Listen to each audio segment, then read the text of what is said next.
Siku ya leo tuko hapa uwanja wa ndege wa kimataifa wa Julius Nyerere tukipokea kundi jingine la Watanzania ambao walikuwa wamekwama kwenye nchi za Iran na Israel. Jana tulipokea waliotoka Israel na leo tunapokea Watanzania wengine waliokuwepo nchi ya Iran. Lakini haya yalikuwa ni maagizo ya serikali kwamba Watanzania popote pale walipo wanapopata tatizo lolote, basi ni jukumu la serikali kuhakikisha kwamba Watanzania wanarudi nyumbani salama kwa wale ambao walikuwa wanataka kurudi nyumbani.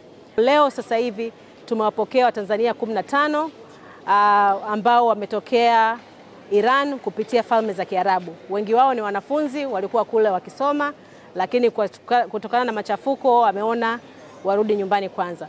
Kwa hivyo tunaendelea kupokea wengine ambao wamejiandikisha na ambao taratibu zao za kurudi nyumbani zinaendelea kufanyika kupitia balozi zetu kote duniani, hususan kwenye maeneo karibu ya machafuko yalipotokea.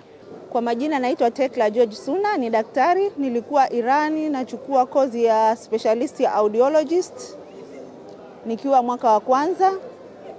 Tunashukuru Mungu tumerudi salama. Tunamshukuru rais wetu kwa ushirikiano wake.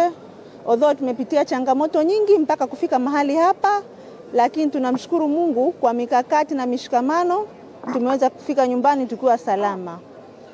Kiukweli experience ya vita kama Tanzania tunavyojuana hatuna experience nayo, lakini the situation ilivyokuwa na hali ya usikivu wa nje mpaka ndani, na ukizingatia sehemu tuliokuwa tunaishi ni kitovu cha eneo la vita, hali ilikuwa tete.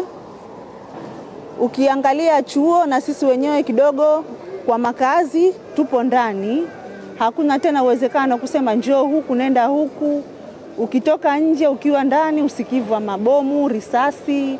Kwa hiyo ilikuwa inatugharimu kukaa ndani full stress. Mchakato wa kurejea ulituchukua muda, lakini jitihada ilipokuja tumeshukuru umekuja kwa spidi 100. Direct utaratibu ulipoanza mpaka hatua ikakamilika na tukashukuru tumefikia salama nyumbani siku ya leo. Kwa majina naitwa Shazrina Musa Kitutu, ni mwanafunzi Mtanzania ama mwanafunzi wa kimataifa ambaye anasoma nchini Iran katika chuo cha sayansi na teknolojia cha Sharifu ama Sharifu University of Science and Technology ambacho kipo Tehran na Kish. Kwa hiyo ilikuwa ni hali ya kushtukiza, hali ya wasiwasi, hali ambayo haina matumaini moja kwa moja, kwa sababu after the first attack wakafunga airspace, kwa sababu sisi tulipo njia pekee ya kurudi kutoka pale kuja nyumbani ni kwa kutumia ndege, ndio njia ya kwanza. Na tayari wakawa wameshafunga airspace, alafu bado mashambulizi yakawa yanaendelea kupitia pande zote za nchi. Kwa hiyo uwezekano wa kutoka ukawa hamna. Kwa hiyo kwa wasiwasi ni mkubwa hasa kwetu, kwa sababu sehemu ambayo tupo unayaona yanapita juu ya interception, yanaingia yanapita hivi. Kwa hiyo ule wasiwasi ukawa unazidi, hapo tulipokuwa nazidi kwenda na at some point unaona kama air defense inafanya kazi, unaona kama kidogo unaama, lakini wasiwasi mkubwa zaidi ukawa unatokea kwanza nyumbani, kwa sababu kulikuwa kuna issue mbili. Issue ya kwanza kwa kuna shida ya mtandao. Shida ya mtandao kiasi kwamba hatuwezi kuwasiliana na nyumbani, hawajui kinachoendelea, kwa wasiwasi wao kawa wanazidi kuwa mkubwa. Hilo la kwanza.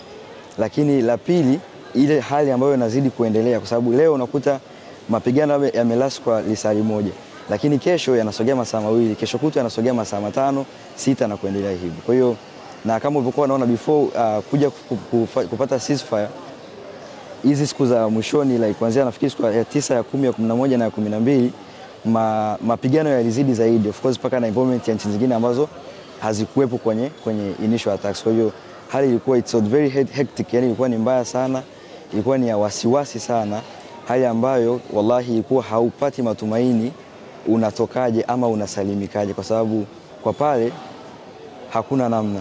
Jina naitwa Awadhi Lanche Mdogo, ni mwenyeji wa hapa Kibaha maili 1. Katika maisha yangu nilikuwa si mfuatiliaji sana katika mambo ya kivita, lakini kwa mfumo wa vita hii imenifanya niwe karibu kwa kuifuatilia, yani nukta kwa nukta, nini kimejiri, nini kimeweza kutokeza, kwa sababu ya ile familia ya mtoto wangu pamoja na vijana wa ndugu zangu wengine wawili. Kwa kweli nichukua wasiwasi kubwa sana kuona familia hii itaweza kutoka vipi pale, itakuja vipi nyumbani. Sasa hivi takriban muda wa wiki 2 vijana walikuwa, kuna muda tulikuwa tunawasiliana, tunawapa moyo kwamba muwe na subira, mambo yataisha, lakini ilikuwa kila siku unaona ile temperature inapanda, ya vita, kiasi ambacho vijana wanaomba msaada wa kuweza kurudi. Kuna changamoto nyingi zilikuwepo namna ya kuwatoa, lakini tunaishukuru serikali kwa kazi kubwa ambayo imefanya mpaka kuwafikisha wa vijana hapa.